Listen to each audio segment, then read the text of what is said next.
Bismillahirrahmanirrahim. Assalamualaikum warahmatullahi wabarakatuh. Alhamdulillah teman-teman mahasiswa, kita berjumpa kembali di mata kuliah Pengantar Studi Islam. Kali ini kita membahas materi yang ke-8 dengan tema Islam sebagai produk budaya. Kita feedback sedikit ya, di pekan yang lalu kita membahas materi ke-7 tentang kebutuhan manusia terhadap agama. Bagaimana agama itu, keyakinan tersebut, keimanan tersebut adalah sebuah fitrah dalam menjalani hidup ini sebagai sandaran seorang manusia yang beragama jika sudah mentok dengan kehidupan nyata di dunia ini, gitu ya. Jadi di dalam agama itu sendiri diwajibkan di dalam rukun iman ya, percaya kepada hari akhir yang sekarang nyatanya di dunia belum ada ya, dan tidak bisa dilogikakan. Tapi itulah yang harus diyakini sebagai orang yang beragama. Ada kehidupan yang abadi setelah kehidupan di dunia ini. Nah, jadi pentingnya terhadap agama untuk mengcover semua kebutuhan dari manusia itu sendiri, baik kebutuhan bekal untuk kehidupan selanjutnya, kebutuhan sandaran hidup, kebutuhan keyakinan, permohonan doa, dan lain sebagainya. Nah, sekarang kita ke materi ke-8, Islam sebagai produk budaya. Secara definisi bahasa, pengertian budaya adalah berasal dari bahasa Sangsakerta, yaitu budaya. Budaya ya. Kata tersebut bentuk jamak dari kata buddhi yang memiliki arti akal, pikiran, atau budi. Jadi dalam bahasa Sanskerta berarti segala sesuatu yang berkaitan dengan akal, pikiran, atau budi. Budaya itu.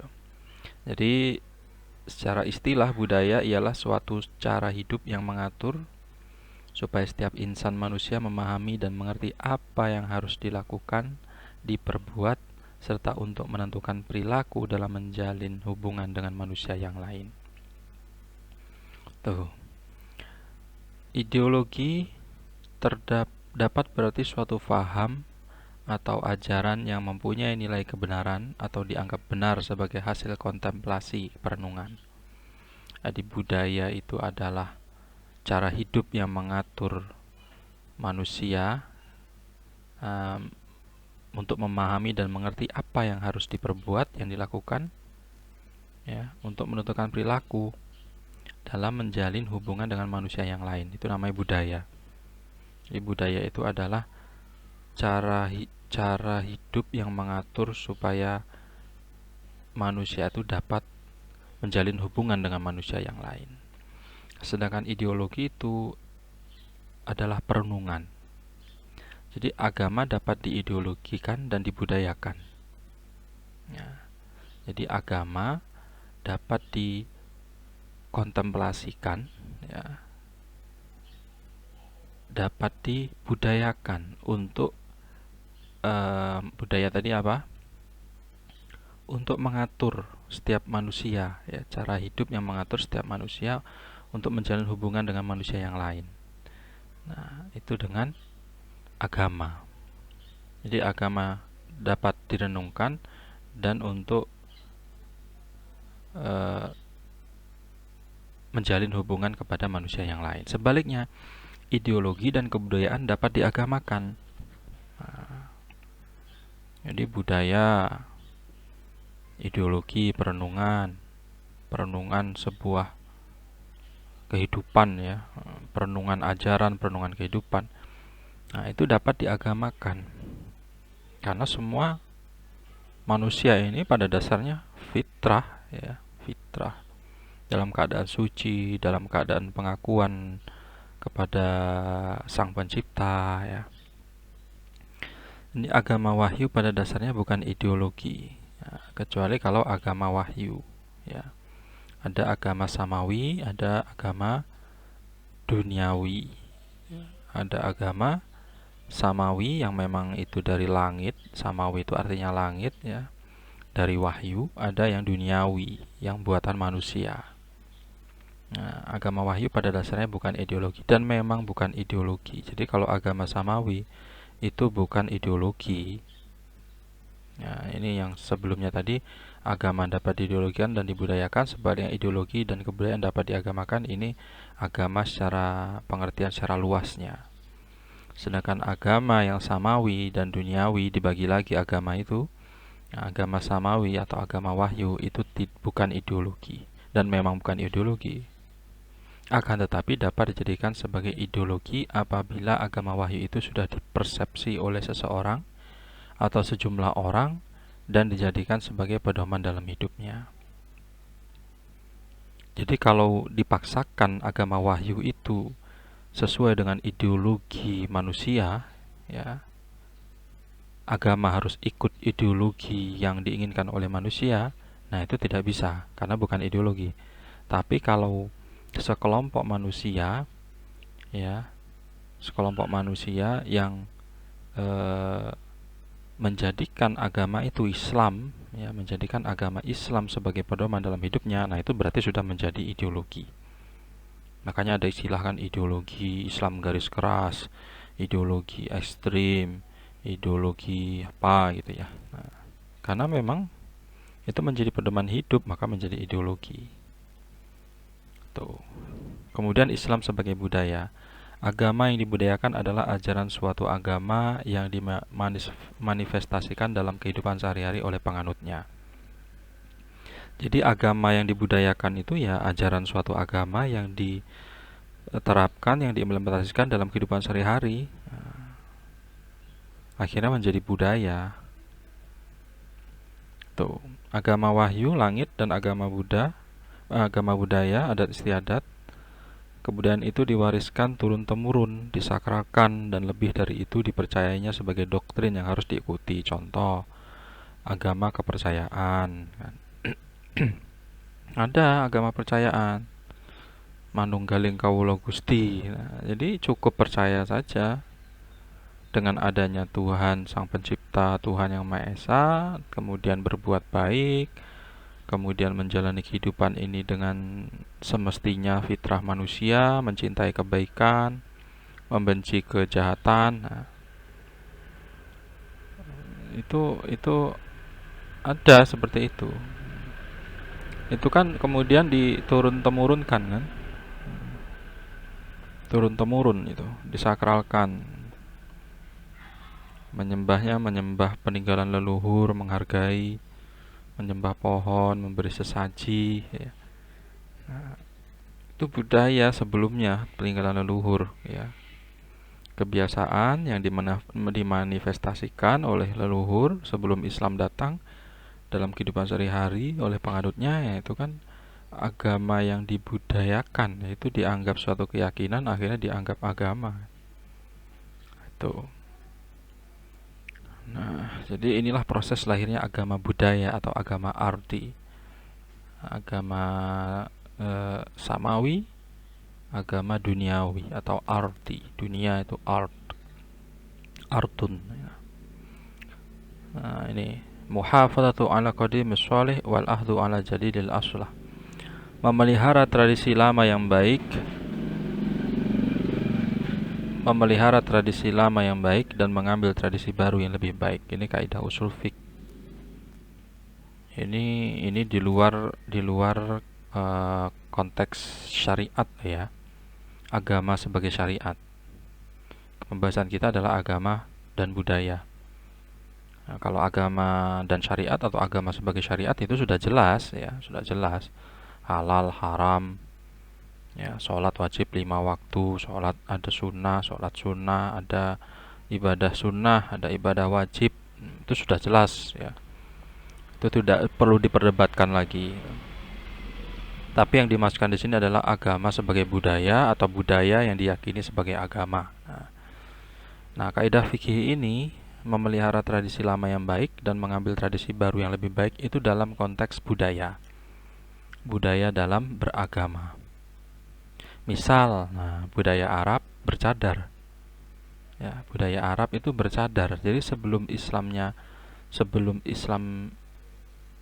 ini Quran surat Al-Ahzab ayat 59, hai Nabi, katakanlah kepada istri-istrimu, anak-anak perempuanmu dan istri-istri orang mukmin hendaklah mereka mengulurkan jilbabnya ke tubuh mereka.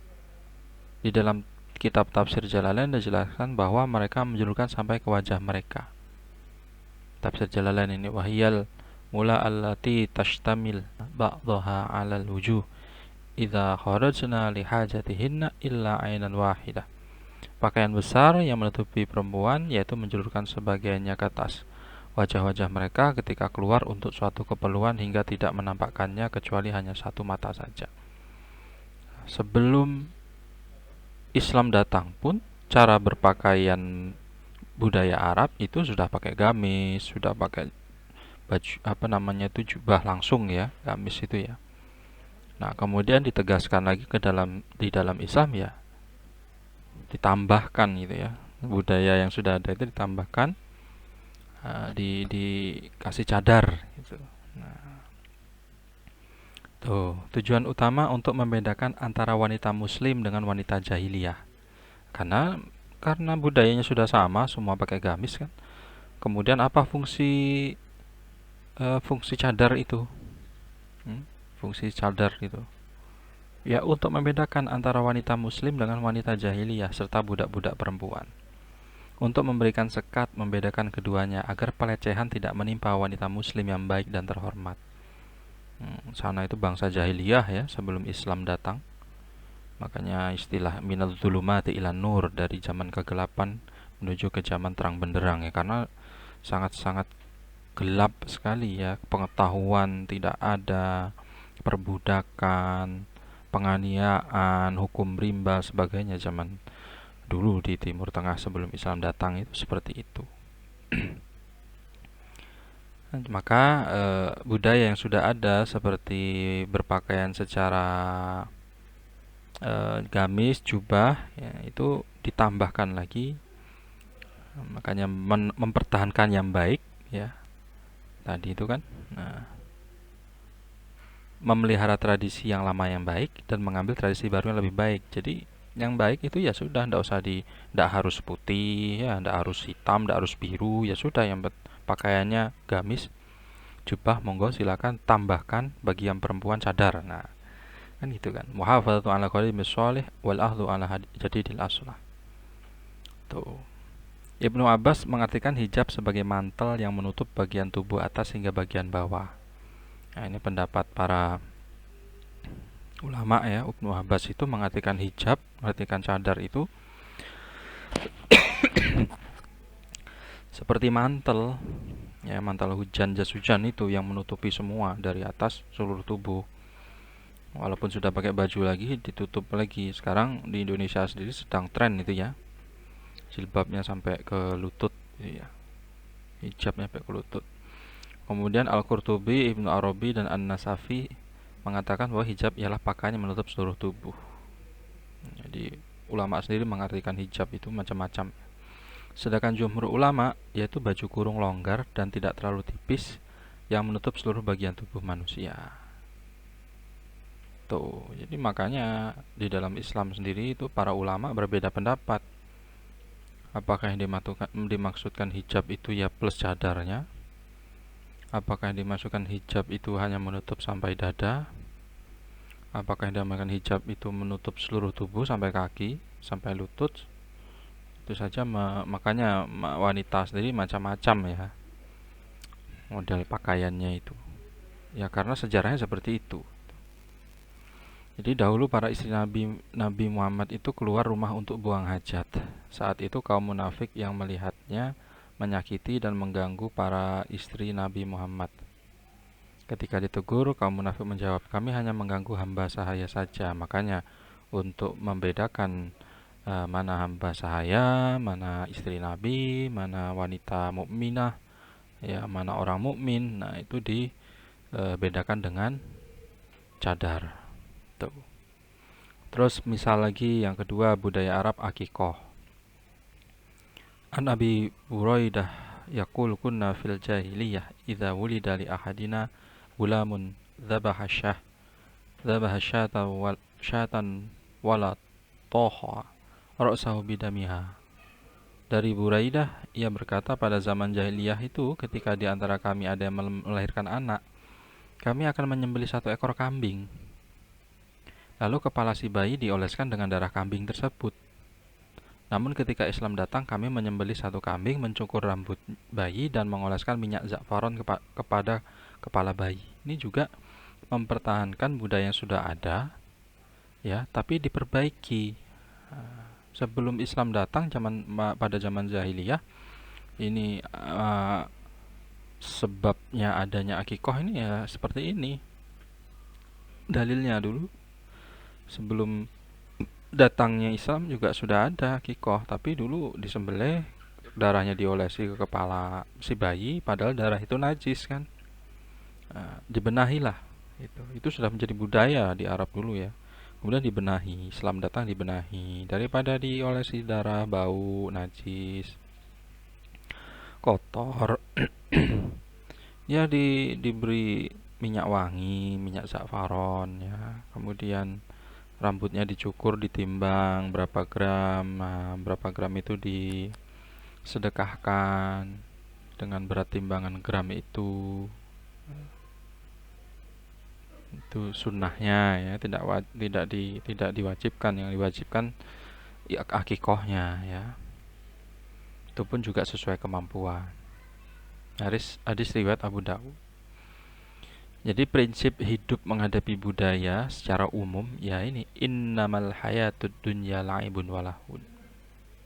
Budayanya bagaimanapun berubah, bagaimanapun kondisinya, susah loh ya. Kalau sudah menjadi budaya, sudah menjadi kebiasaan umum orang banyak, kemudian kita aneh sendiri, itu dicibir lah, diapalah.